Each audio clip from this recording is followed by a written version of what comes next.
क्योंकि आश्विन शुक्ल पक्ष की प्रतिपदा पर इस बार जो देवी माँ है ना, वो हाथी पर बैठकर आ रही, गज पर। भाई देखिए, वैसे मैंने सुबह की कथा में भी बताया था कि वैसे तो माँ का वाहन शेर है, किंतु माँ जब धरती पर आती हैं तो माँ के वाहन बदल जाते हैं। माँ कभी हाथी पर बैठकर आती, कभी घोड़े पर, कभी पालकी पर, कभी नाव पर और कभी भैंसे पर बैठकर आती। और जिस प्रकार की उनकी सवारी होती है वो वर्ष वैसा ही रहता है।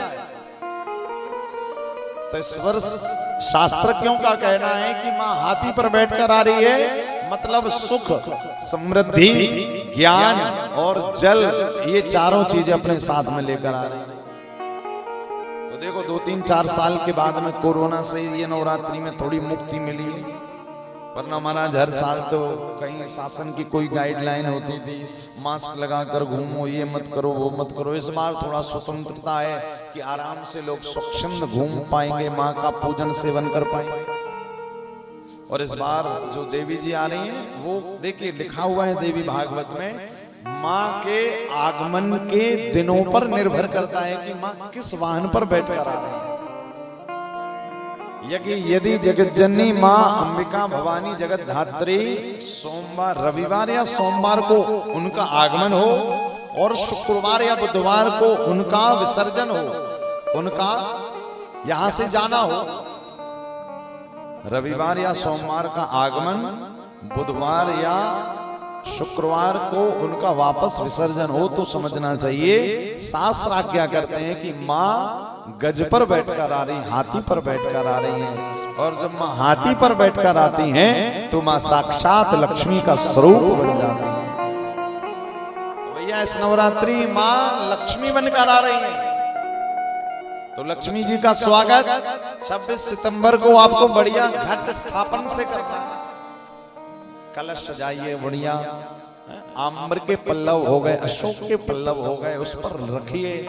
और जो घट बनाए उस पर एक स्वास्तिक का निशान बनाए। उस घट को यानी कलश को, जो मिट्टी का हो, स्टील का हो, पीतल का हो, तांबे, आपकी स्वेच्छा है, साथ या स्वास्तिक का निशान बनाइए, उस पर ज्योत जलाइए, पूर्व दिशा में, उत्तर दिशा में।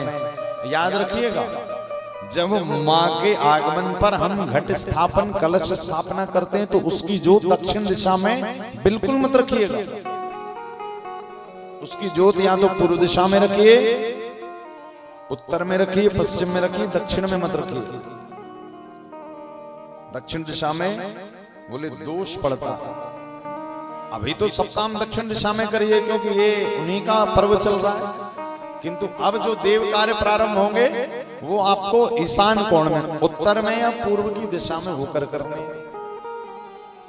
और घट पर सुंदर इत्यादि सामग्री डालिए, गंगा जल डालिए, पूजन की सुपारी हो, हल्दी हो, कुछ दक्षिणा उसमें डालकर ऊपर दीपक सकोरा रखकर बढ़िया माँ का आवाहन करना। और इस वर्ष माँ लक्ष्मी बनकर आ रही है, तो लक्ष्मी का भागवत के 8वें स्कंद में एक महामंत्र भी है। मैंने सुबह भी बताया था, किंतु बहुत सारे लोगों ने कहा महाराज जी फिर से बताएंगे, तो बिल्कुल आप लोग लिख लीजिए। जो आस्था भजन पर इस कथा को सुन रहे हैं, हमारे YouTube, Facebook पर जो सुन रहे हैं, और यदि यहां ना लिख पाए, ना सुन पाए, तो आप Facebook में उसको सुन लीजिए। जो मैं मंत्र बताऊंगा उसका आपको प्रतिदिन 11 बार, 21 बार, हो सके तो 108 बार प्रातः काल उठकर माला जप करनी है। माला यदि रक्त चंदन की हो तो बहुत अच्छी बात है, लाल चंदन की, रक्त चंदन की माला हो। यदि हाँ माला नहीं जपती तो करमाला से जपिए। करमाला आपको पता ना कैसे जपी जाती है? ऐसे नहीं जपी जाती, करमाला ऐसे जपी जाती है। ये यहां से शुरू किया जाता है, ओम नमो भगवते वासुदेवाय, फिर ये नीचे वाला आएगा, ओम नमो भगवते वासुदेवाय, फिर ये आएगा ओम नमो भगवते वासुदेवाय। ये ऐसे आप करेंगे ना तो 11 हो जाएगा यहाँ तक। यहाँ से 1 2 3 4 5 6 7 8 9 10 और ये 11। ये यदि करमाला करते तो फिर माला की जरूरत नहीं पड़ती। यहाँ से दिख रहा होगा आप लोगों को चैनल पर भी, यहाँ पर भी, ये करमाला बोलते हैं इसको। ऐसे जो लोग गिनते ये गलत होता है। यहां से शुरू करेंगे 1 2 3 4 5 6 7 8 9 10 और 1 11। ये आपने 9 बार जप लिए 108 की माला होगा। क्योंकि कई लोग कहते हैं महाराज जी माला में बोर हो जाते हैं, तो करमाला में बोर नहीं होते भाई, क्योंकि लोग दुनिया भर के काम करते तब बोर नहीं होते, माला में ही बोर होते। क्योंकि अंतःकरण का पाप होता है ना, वो माला भी नहीं करने देता। हाँ, करमाला करोगे तो जल्दी हो जाए शायद। तो जो बेटे बेटी, जो घर के बच्चे हैं, जो ऑफिस ड्यूटी जाते हैं, जिनके पास टाइम की कमी, तो ऑफिस जाकर आप माला ना ले जाए, करमाला कर ले। तो ये बहुत सिद्ध मंत्र है। भागवत के 8वें स्कंद के 8वें अध्याय का 8वां श्लोक है। समुद्र मंथन जब हुआ था और जब मां लक्ष्मी प्रकट हुई थी, तो लक्ष्मी जी को लेने के लिए सारे लोग दौड़े थे, किंतु लक्ष्मी जी किसको मिली थी? बोले योग्य और पात्र के हाथ में ही लक्ष्मी जाती है, याद रखिए। को पात्र के हाथ में लक्ष्मी जी कभी नहीं जाती। परशुराम जी ने कहा आप हमारे पास आ जाइए। बोले आपके पास तो बाबा आपको क्रोध बहुत आता है, और क्रोध जिसके पास आता है उसके पास लक्ष्मी ज्यादा टिकती नहीं है। भाई क्रोध आपके पास आए, धन पैसा आ गया और ऊपर से क्रोध भी आता है, तो व्यक्ति कभी ना कभी उस धन के प्रभाव में, क्रोध के कारण कभी कभी कुछ गलत भी कर देता। बोले आपने अपनी माँ को नहीं छोड़ा फरसे से, तो फिर तो मैं आपकी पत्नी हूं, मेरी तो कोई गिनती नहीं रहेगी। फिर ब्रह्मा जी ने बुलाया, बोले हम खड़े हुए हैं, आप हमारे पास आ जाइए। बोले नहीं, आप तो पितामह के तुल्य हैं, आपके पास। बोले लक्ष्मी ऐसी जगह जाएगी ना जो उसका पर्याप्त रूप से विभाजन कर सके, योग्य रूप में भेज सके। आप बूढ़े हो गए, आपको पता नहीं रहता, जहां बहुत ज्यादा चीजें भूल जाते हो। फिर शंकर जी खड़े थे। शंकर जी ने कहा आप हमारे पास आ सकते हैं। बोले बाबा आप तो माफी करो। क्यों? बोले आप ठहरे भोले भंडारी, रहने का ठिकाना नहीं, खाने पीने की व्यवस्था नहीं है, घर मकान कुछ है नहीं।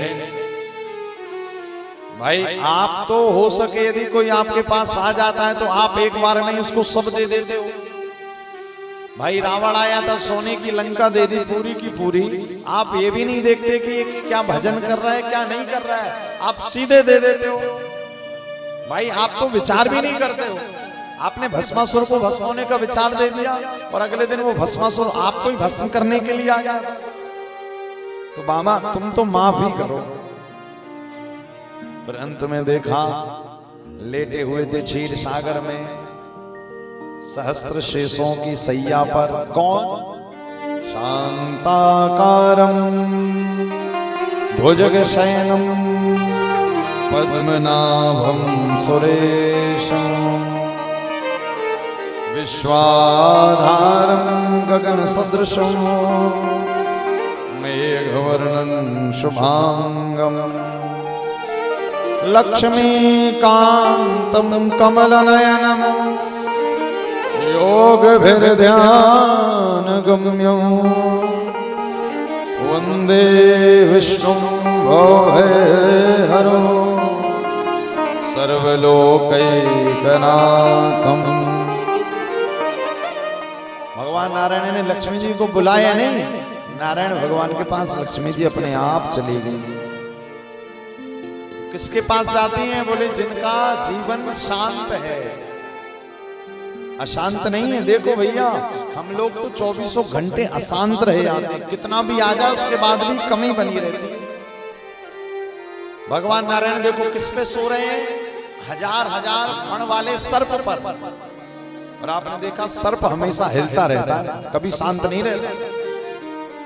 किंतु फणों पर सोने के बाद भी भगवान की जब प्रार्थना कही गई तो क्या कहा जा रहा है? शांताकारं भुजगशयनं। भगवान शांत भाव से सो रहे हैं और इतने शांत हैं कि उनके शांत स्वरूप को देखकर हिलता हुआ सांप भी शांत हो गया।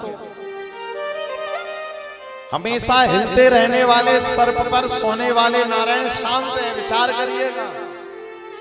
और हम जिस गद्दे पर जिस बेड पर सोते हैं वो हिलता डुलता भी नहीं है, वो शांत रहता है, किंतु हमारा मन हमेशा शांत रहता है। मुझे तो लगता है व्यक्ति जब तक सोए ना तब तक वो उस मन में उसको तलपुतल चलती रहती है। रात्रि में विचार करो, जब तक आप सो नहीं जाते हो तब तक मन सोचता रहता है अगले दिन की तैयारी, क्या होगा, कैसे करना है, क्या करना है, कहां जाना है, कैसे होगा।